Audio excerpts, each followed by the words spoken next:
Yeah, so I was just thinking a little bit about the idea that truth might be a little bit overrated. Okay. Tell me about that. Yeah, so I kind of divide things into maybe three different groups. One would be things that are false, which I fully support getting rid of. So, in that category, I'd put, most religions, spiritual woo and healing and, Yeah. Okay. I'm following you. rubbish. Yeah. And then, so maybe you would say like things we can demonstrate not to be true. If we're I think we have in to find general, truth, those yeah. things long term are always, harmful. Okay. Yeah. So I think it's good to get rid of false things. Okay. But I think I put true things into two categories. One of, kind of like useful truths, and then the other would be like, ugly truths. And I'm not too sure that ugly truths are, useful, Okay. Oh, man. I already have something to say about this. Yeah, I don't know. That's interesting. What is it about? Is it the ugliness of ugly truths that you say, forget about those? Or is there, could you just explain that a little bit more?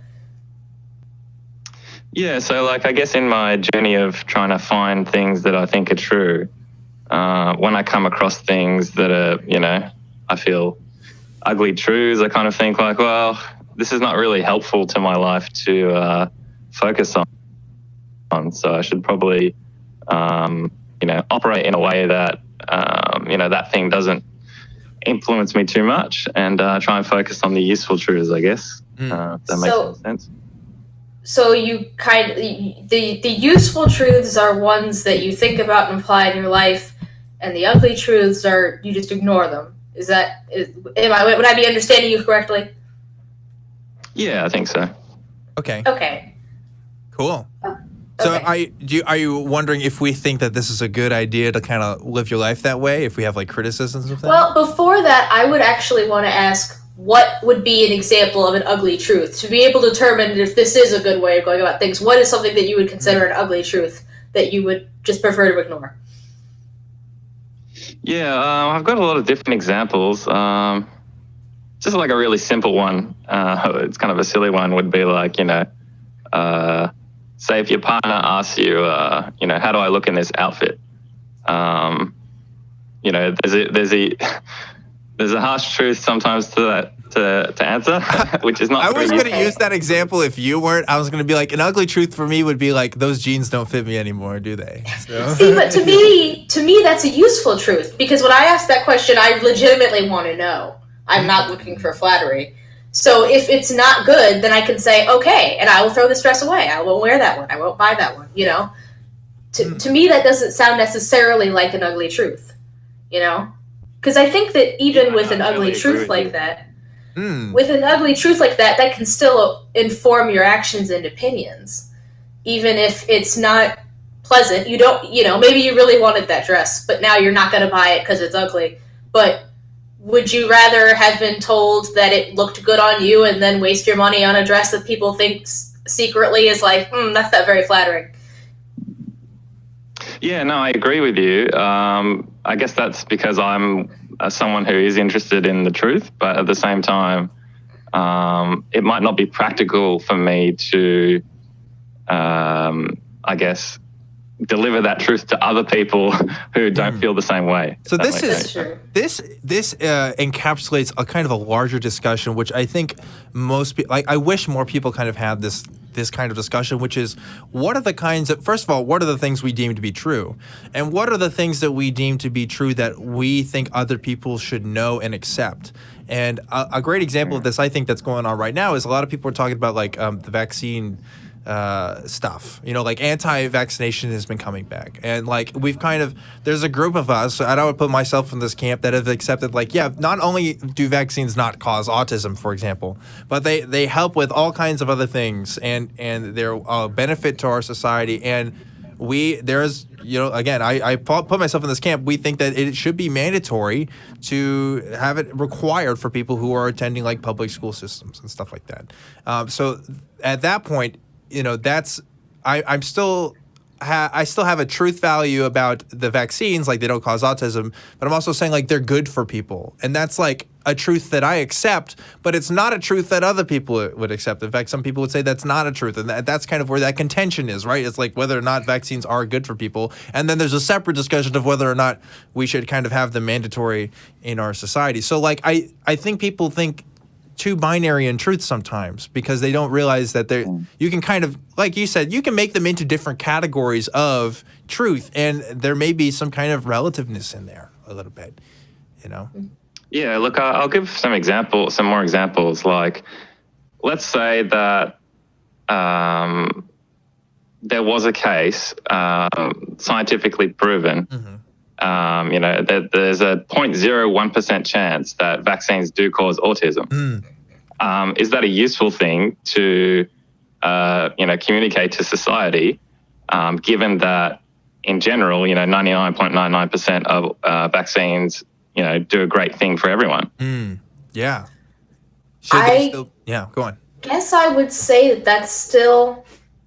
I guess I will say, I think that my opinion is that all truths are useful, even if they are ugly, because I would say very honestly and frankly that even if there was a 0.01% chance that my child would be autistic, there'd be 100% chance they wouldn't be dying from a preventable disease, and I would still much rather have that. And I also kind of think that if the statistics were... if it was proven that they caused autism, even like a little bit, I think that just having it out there, like, okay, they're saying it does cause autism, but only this much of the time, I think that would actually still go a long way, because then it wouldn't just be, it almost always causes autism, or it usually causes autism, or, all the crazy theories that are flying around. If we had hard facts that showed exactly how often they did cause autism, I feel like that would still be useful information, Like, I guess that, and like you were saying before, we are people that value truth. Some people don't necessarily want to hear the truth. But in my opinion, I guess, all truths are useful truths. Yeah, it does kind of go into people's, like, there's the freedom argument, right? Like, different people have the right to do what they want with things. And I'll give you an example of kind of a reverse that I haven't seen anybody do this. I'm sure maybe this example has been brought up before, but like there is a pretty much solid, I'm going to say 99% chance that when you're buying a lottery ticket for like, especially one of these big prizes, like you're wasting your time, you're wasting your money on this thing. It's a net harm for people who are doing it. So, if it's bringing most people harm, then maybe we should just outlaw buying lotto tickets, right? Well, like, we don't really think about things in those kinds of terms, because we value people's ability to be like, yeah, like you should be able to spend your money the way that you wanted to, even if I think it's kind of a waste of time. Like, I've never bought my own lotto ticket. I don't judge people who do, obviously, but I mean, I get them from people for Christmas and stuff like that. But like for myself, I know that that's probably not a wise investment. That's not going to like, pay back anytime soon. And that's kind of the anti-vax people kind of bring up a lot of these times. If we're talking about this discussion in particular, like even if there is this kind of scientific evidence that's saying, oh, this is mostly good for people, like people are still going to say, well, it's still the choice that we should be able to make and stuff. And that's why it's hard to accept for people, because that could still very well be true that it's mostly good for people, but it comes to, people's autonomy that people are kind of worried about in a lot of these kinds of discussions. Yeah. So I could kind of really keep going with different examples all day, but I don't want to waste too much of your keep time. going. What else you got? Tell me what's on your mind. Yeah, look, I mean, it's all related to the same topics. It's just different ton of truths that I think are, they're not useful on really focusing on. Yeah. I have an answer to what I just said, by the way. I would still say, yes, we still need to, mandate people to have vaccines, because it's demonstrably 99% of the time, like, it's going to be helpful for someone to have it rather than not. But unless, clinically observed otherwise. But, I might have bad reasons for that. I don't know, unless somebody can challenge me on that. Oh boy, we're gonna get an anti-vax caller now. Thanks, Dan. I mean, that's just I'm putting it out there as kind of like an examination. Like, is that a good reason? Like, is is the scientific evidence we currently have justify a position that says that we need to mandate vaccines? I would say yes, but I will. look, I don't know enough about the science to say, so I haven't actually looked into it myself. But that's one thing that I just, it's quite bad, but I just, assume that it is helpful for everyone because it seems to be. So, yeah. And it seems to have eradicated some diseases, so, Historically, it's done good things for most people, right? Yeah. And I can tell you this as somebody who was not vaccinated as a child and got chicken pox. That wasn't life-threatening, obviously. But if I had gotten a needle in the arm so that I didn't have to get it, I sure would have. Because it still sucked. I mean, and of course I'm vaccinated now. You won't catch anything from me. But I guess my personal opinion is if you're going to be a part of the public sphere, you need to not be carrying, you can't just walk around other people contaminated unless you're homeschooled or you tend to isolate yourself in some capacity. You really, it's a public health issue. It's a public health issue. Like, I guess that I would be okay with going against people's autonomy for that because it does affect other people. Yeah. Very directly. Well, Stephen, I kind of derailed this into talking about vaccination stuff. I'm not sure if that was the examples you were thinking of, but that was what came to mind with me. I hope you didn't have anything else you wanted to talk about. No, it's more just like, look, there's just so many things. Trying to think of some examples, but, just things about like, I think that getting down to certain points, it becomes not useful to think about. So an example is like, you think that the only thing you can actually know for sure is that something exists in that, only I'm trying not to say cogito ergo sum because you don't even know if,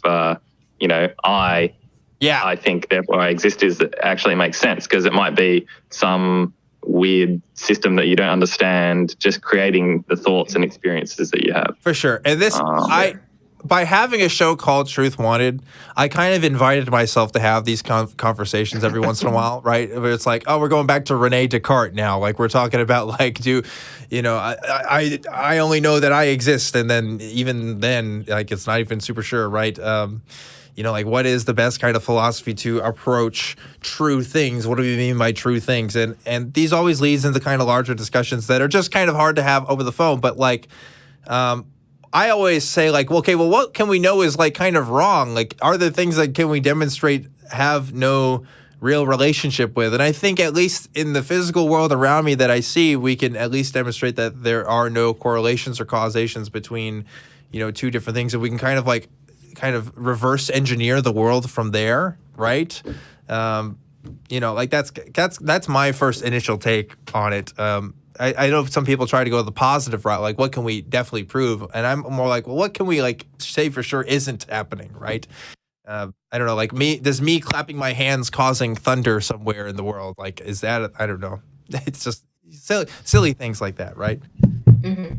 Yeah, like I totally agree. And I guess that's why I started saying that, I put that category of things that are false in a different level. And I totally agree that we should try and get rid of those as much as we can. Mm-hmm. I just think that sometimes when you get down to the ugly truths, they become not very practical or useful for your life to sit around and think, do I really exist?